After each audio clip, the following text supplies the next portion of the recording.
नमस्कार दोस्तों, कैसे हैं आप लोग। आई होप सब मजे में होंगे। मेरा नाम है सुनील कुमार और आप देख रहे हैं आपके अपने ऑलराउंडर भाई यूट्यूब चैनल को। दोस्तों, आज की वीडियो के अंदर हम शुरू करने जा रहे हैं फोटोशॉप की न्यू जर्नी को। क्या है फोटोशॉप? फोटोशॉप फोटो एडिटिंग और कंपोजिशन सॉफ्टवेयर है। फोटो एडिटिंग का मतलब है फोटो का साइज चेंज करना, फोटो को रोटेट करना, फोटो को क्रॉप करना, कलर सेटिंग करना या फिर फिल्टर ऐड करना। ये सारा का सारा काम फोटो एडिटिंग के अंदर आता है। अब बात करते हैं कंपोजिशन की।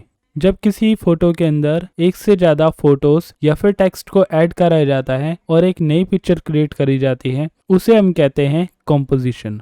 अब हम बात करते हैं कि इस सॉफ्टवेयर को क्यों सीखना चाहिए। मल्टीमीडिया एंड एनिमेशन 4 पार्ट्स में डिवाइड होता है, जिसमें फर्स्ट आता है graphic designing and 2D animation, दूसरा आता है वीडियो एडिटिंग एंड VFX, तीसरा वेब डिजाइनिंग एंड डेवलपमेंट और फोर्थ आता है 3D animation and architecture. But Photoshop एक ऐसा लौता सॉफ्टवेयर है जो कि इन चारों पार्ट्स के अंदर बहुत ही अहमियत रखता है। जैसे फर्स्ट बात करें हम graphic designing and 2D animation की, तो ग्राफिक डिजाइनिंग के अंदर सबसे पहले इंपॉर्टेंस होती है फोटोज की। फोटोज को डिजाइन करने के लिए या मैनिपुलेट करने के लिए फोटोशॉप का यूज किया जाता है और इसी से ही ग्राफिक डिजाइनिंग की शुरुआत होती है। ऐसे ही अगर वेब डिजाइनिंग की बात करें तो बिना फोटोज के वेबसाइट भी हमारी अट्रैक्टिव नहीं लगती है।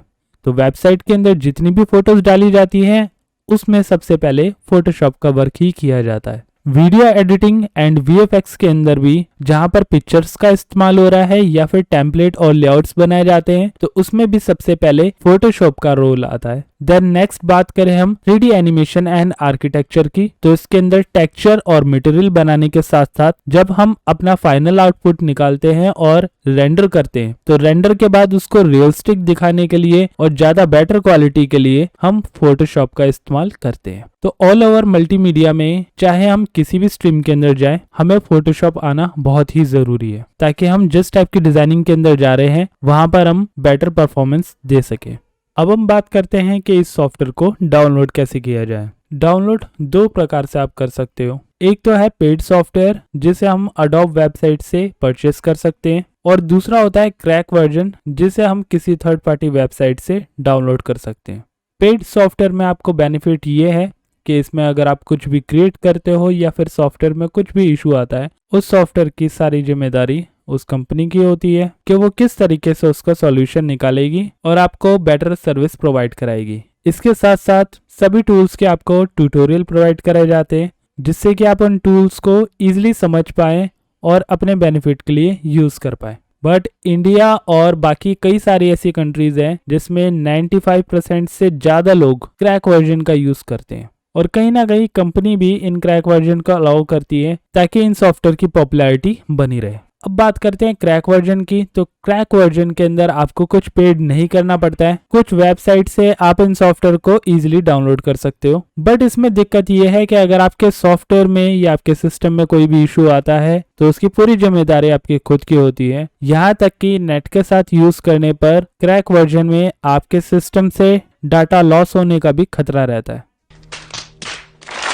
बट जहाँ पे एक जगह आपको फ्री से काम चलाना हो तो थोड़ा सा रिस्क तो आपको भी लेना होगा। बट अगर क्रैक वर्जन का आप रिकमेंडेशन चाहते हो तो सॉफ्टनिक और गेट इनटू पीसी कुछ ऐसी ट्रस्टेड वेबसाइट है जो कि आपको क्रैक वर्जन प्रोवाइड कराती है, और इसमें ज्यादातर बहुत कम चांसेस होते हैं कि कोई सॉफ्टवेयर करप्टेड हो या फिर उससे आपके सिस्टम में दिक्कत आए। इस सॉफ्टवेयर को डाउनलोड और इजीली इंस्टॉल करने के बाद अब हम चलते हैं इसके सेटअप पे। तो ओपन करते हैं फोटोशॉप। मैं फोटोशॉप यूज कर रहा हूँ 2020 वर्जन, और ज्यादातर जो मैं वीडियोस बनाने वाला हूँ वो ट्यूटोरियल एक ऐसे आर्किटेक्चर बेस पर होगा जिसमें आप किसी भी वर्जन पे फोटोशॉप यूज कर रहे हो उसमें ज्यादातर कमांड्स, शॉर्टकट कीज और बेसिक टिप्स सेम रहेगी। और अगर मैं ऐसा कोई नया ऑप्शन क्रिएट भी करूं जो कि आपके वर्जन में अवेलेबल नहीं होगा तो उन टिप्स को आप कमेंट्स के जरिए मुझे शेयर कर सकते हो। तो सॉफ्टवेयर के स्टार्ट होने के बाद आपको कुछ ऐसा इंटरफेस दिखाई देगा। तो आज के इस भाग के अंदर मैं आपको कुछ बेसिक ऑप्शंस और इंटरफेस के बारे में बताने वाला हूँ। सबसे पहले आपको स्क्रीन में जो सबसे बड़ा एरिया शो कर रहा है इसे हम कहते हैं work area. Top hand side में जो आपको फाइल, एडिट, इमेजेस शो कर रही है, ये पूरी की पूरी लिस्ट को हम कहते हैं मेन्यू बार। मेन्यू बार के ठीक नीचे आपको जो सेकंड ऑप्शंस शो करेंगे ये होता है ऑप्शन बार। और लेफ्ट हैंड साइड में आपको मिलेगा टूल बार या फिर टूल बॉक्स। टूल हम कोई सा भी सिलेक्ट करेंगे तो उस टूल की जो प्रॉपर सेटिंग्स होती हैं वो आपको ऑप्शन बार में दिखाई देगी। तो यही होता है हमारे ऑप्शन बार का रोल। जिस भी टूल को हम सेलेक्ट करते हैं उसकी सेटिंग्स आपको टॉप पे शो करते रहेगी। राइट हैंड साइड में आपको दिखाई देंगे पैनल्स, जिसमें सबसे कॉमन पैनल यूज होने वाला हमारा है लेयर पैनल। अब बाय सपोज कि आपका ये जो टूल बॉक्स है ये आपसे डिलीट हो जाए या फिर जो आपका लेयर पैनल है वो आपसे रिमूव हो जाए, तो उसको वापस कैसे लाया जाता है। इंटरफेस के अंदर सबसे पहला पॉइंट आपको यही समझना चाहिए। इस पैनल को मूव करने के लिए आप सिर्फ इसके नाम पर जाओगे और इसको ड्रैग करोगे तो ये अनलिंक हो जाएगा हमारे इस सॉफ्टवेयर से। इसमें अगर आप क्रॉस पे क्लिक कर देते हो तो आपका ये पैनल क्लोज हो जाएगा। ऐसे ही अगर आप लेफ्ट हैंड साइड में इस ब्लैंक एरिया पर ड्रैग करोगे तो ये पैनल भी हमारा अनलिंक हो गया और इसे भी आप क्लोज कर सकते हो। ऐसे ही सेम आपका जो ऑप्शन बार है, इस ऑप्शन बार को भी आप अनलिंक कर सकते हो। अब इन सभी ऑप्शंस को वापस कैसे लाया जाए। इस पैनल को जब मैं ऊपर ड्रैग करूंगा तो आपको एक ब्लू कलर की लाइट शो करेगी। ये होता है वापस से इन पैनल्स को लिंक करने के लिए। जैसे ही मैं यहाँ पे क्लिक को ड्रॉप करूंगा ये मेरा पैनल ऑटोमेटिकली यहाँ पे फिक्स हो चुका है। ऐसे ही अगर मुझे टूल बॉक्स और पैनल यहाँ पे वापस लाने हो तो उसके लिए मैं जाऊंगा विंडो में। यहाँ पे विंडो में सभी पैनल्स और टूल्स ऑप्शंस अवेलेबल हैं, जिसको आपको एक एक करके यहाँ पे ऑन या ऑफ करना होता है। तो यहाँ पे जैसे सबसे बॉटम में मैं चले जाऊंगा तो आपको टूल्स का ऑप्शन मिलेगा। क्लिक करूंगा तो मेरा ये टूल पैनल यहाँ पे शो कर रहा है, जिसमें मैं लेफ्ट हैंड साइड में इसको ड्रैग करके यहाँ पे आपको एक ब्लू लाइट शो करेगी। मैं क्लिक छोड़ दूंगा तो ये पैनल मेरा सेट हो जाएगा। अगर आप एक लाइन की जगह पर इन टूल्स को 2 लाइन में यहाँ पे शो करना चाहते हो तो आपको सिंपल इस एरो पे क्लिक करना है। आपके जो टूल्स हैं वो हाइट में कम स्पेस लेंगे और 2 रो के अंदर आपको ये टूल्स शो करेंगे। अब ऐसे ही हमें लेयर पैनल को शो करना है तो इसके लिए आप विंडोज में यहाँ पे लेयर्स पे क्लिक कर देंगे या प्रेस करेंगे F7। तो कीबोर्ड में F7 प्रेस करने पर शो होने लग जाएगा, जिसे आप नाम से ड्रैग करके राइट हैंड साइड में सेट कर सकते हो। जैसे ही ब्लू लाइट शो करेगी वैसे आप इसे ड्रॉप करने के बाद परफेक्टली सेट कर पाओगे। इसमें कुछ पैनल्स मूवेबल होते हैं या एडजस्टेबल होते हैं, जैसे कि यहाँ पे अगर मैं कर्सर लेकर जा रहा हूँ तो इसकी विड्थ को एडजस्ट करने के लिए हमें ऑप्शन मिल रहा है। तो इस तरीके से आप अपने कन्वीनियंट के अकॉर्डिंग इन टूल और पैनल्स को सेट कर सकते हो। अब बात करते हैं इसके अंदर एक ब्लैंक डॉक्यूमेंट की, कि ब्लैंक डॉक्यूमेंट कैसे लाया जाता है। इसके लिए आपको जाना है फाइल मेन्यू में न्यू पर, जिसकी शॉर्टकट की होती है Ctrl+N।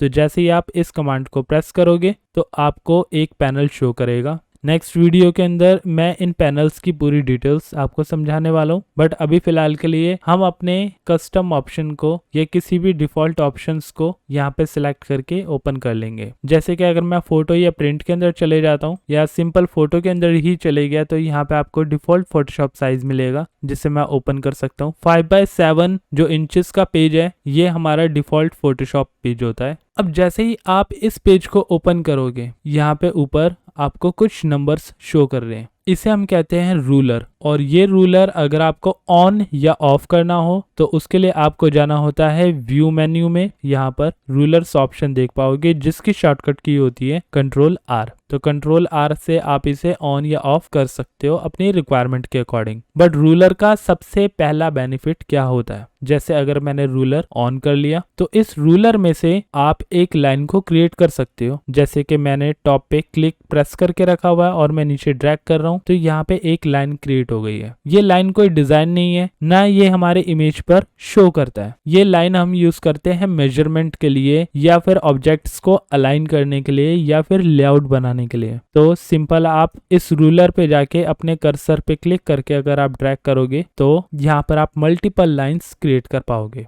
अब ऐसे ही लेफ्ट हैंड साइड से आप वर्टिकल लाइंस अलाइनमेंट के लिए निकाल सकते हो और क्रिएट कर सकते हो। इन लाइंस को हम कहते हैं गाइड लाइंस, जो कि आप ड्रैग करके यहाँ पे क्रिएट कर रहे हो। अब फॉर एग्जाम्पल कि आपको इन लाइंस को रिमूव करना हो तो कैसे करेंगे। इसके लिए आपके पास मूव टूल होना चाहिए। आप मूव टूल पे क्लिक करोगे और इस ग्रिड लाइन को वापस से इस रूलर में ड्रैग करोगे तो ये लाइंस रिमूव होती जाएगी। तो इसी तरीके से हॉरिजॉन्टल लाइन भी आप रिमूव कर सकते हो। अगर मान लो कि आप इन लाइंस को रिमूव नहीं करना चाहते हो, सिर्फ हाइड करना चाहते हो, तो उसके लिए हम चले जाते हैं व्यू मेन्यू में। यहाँ पे आते हैं एक्स्ट्रास, जिसकी शॉर्टकट की होती है Ctrl+H। आप इसको प्रेस करोगे तो आपकी जो ग्रिड और गाइडलाइन है वो सिर्फ हाइड हो जाएगी, और जैसे ही आप दोबारा Ctrl+H प्रेस करोगे तो वापस से शो होने लग जाएगी। तो आपने इसे एज पर रिक्वायरमेंट ऑन या ऑफ करना होता है। तो हम इसे कंप्लीटली रिमूव कर लेते हैं।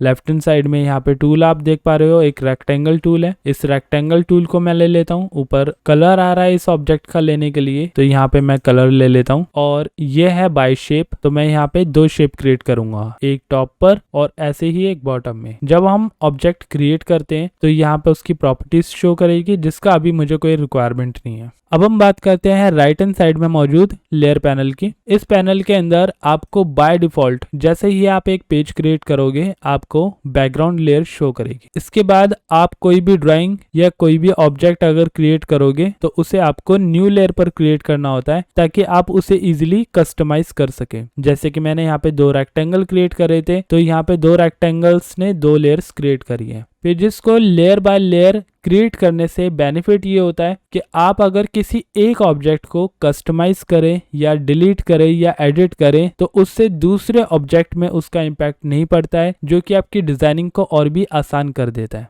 तो अभी के लिए सिर्फ इतना ही दोस्तों। बाकी नेक्स्ट वीडियो के अंदर मैं इनके और भी फीचर्स के बारे में बात करेंगे और अपने ट्यूटोरियल्स को कंटिन्यू रखेंगे। सो आई होप दोस्तों आपको मेरी ये वीडियो पसंद आई होगी। अगर पसंद आई तो इस वीडियो को लाइक, शेयर एंड कमेंट करें। और अगर आप मेरे चैनल पे नए हैं और इस सीरीज को कंटिन्यू रखना चाहते हैं तो इस चैनल को सब्सक्राइब करें और प्रेस करें साथ में बने बेल आइकन को, ताकि टाइम टू टाइम होने वाले अपडेट आपके पास पहुंचे सबसे पहले। तो मिलते हैं दोस्तों अगली वीडियो में, तब तक के लिए नमस्कार।